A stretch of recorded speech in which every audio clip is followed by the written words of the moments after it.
I'm Samuel Graves of the Enlightenment Police Department.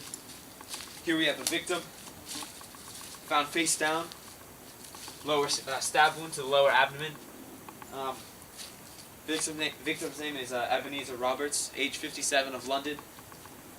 No witnesses, but there were eight suspects all attending the philosophy party which this man was attending.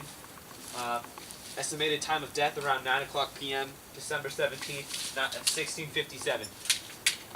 I'll be interviewing those 8 suspects in the following segments. Thank you.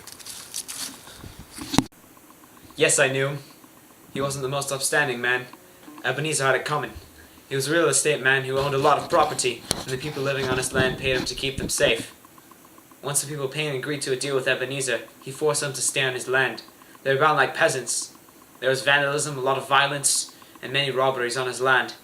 Ebenezer did not treat his people fairly either. He had very harsh rules and oppressed them a lot. I don't know who was particularly furious at them, but I can say that when you don't preserve the life, liberty, and property of your people, like the people sure have the right to rebel against the leader. I can't tell you much about the murder because my ideas and thoughts must be from direct sensory perception.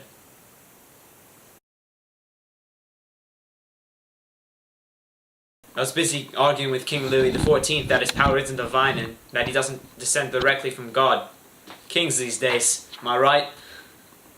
We disliked Mr. Roberts with a passion. He was incredibly sexist. He would always say to me, "Shouldn't you be in the kitchen?" I would always respond calmly and coolly with, "Women are born free and equal to men in rights, Ebenezer." Olympia is right.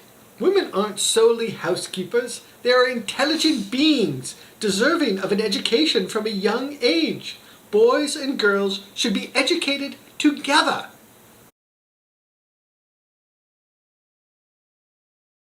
Yes, but we would never kill him. Everyone has the right to liberty, property, security, and the resistance to oppression. Just because we believe that women are entitled to the same rights as men, it doesn't mean that we want to take men's rights away. We were busy arguing with that misogynistic jerk who calls himself a philosopher Rousseau. He believes women are not capable of reason and are slaves to passion. I shoved a vindication of the rights of women and told him, "Here's the proof, Russie."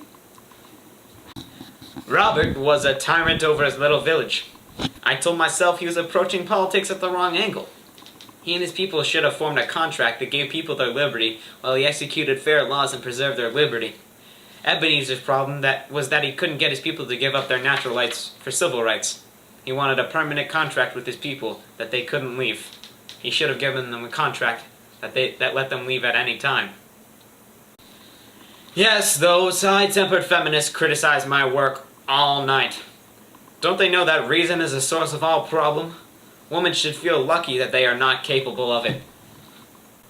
Ebenezer, that grumpy old guy, he was not a good leader at all, man. You know what grinds my gears? Religious intolerance. Like, why can't everybody just, choose their own religion? It's, not natural, dude. No one can be like, "You gotta believe what I believe, bro." You know what? Religion is the cause of a lot of crazy crimes. Dude, I modified this religion called deism, where you can change it to fit what you believe. Crazy, right? My outlook? I think you need a whole new outlook on life. Looking for economic success and prosperity? Try self-interest. It really gives you all the essentials for your life. You can be generous to other people, too, as long as you keep your goals in sight. Nope. But did you know that your labor does not only benefit yourself, but can also benefit society? Adam Smith approves this message. It was completely corrupt. He was pretty much a dictator of a small town. He should have followed my model of government with a legislative, executive, and judicial branch that all had checks on each other. He wouldn't have gotten killed if he did that. But I did not kill Ebenezer. I was too busy editing my new piece, The Persian Letters, with a few other writers. You should totally check it out. It's quite an adventurous novel. Humans are naturally selfish and evil. Roberts had these qualities of humanity. Roberts needed to be a leader that reformed the evils of human nature, but instead chaos transpired. Someone needed to step up.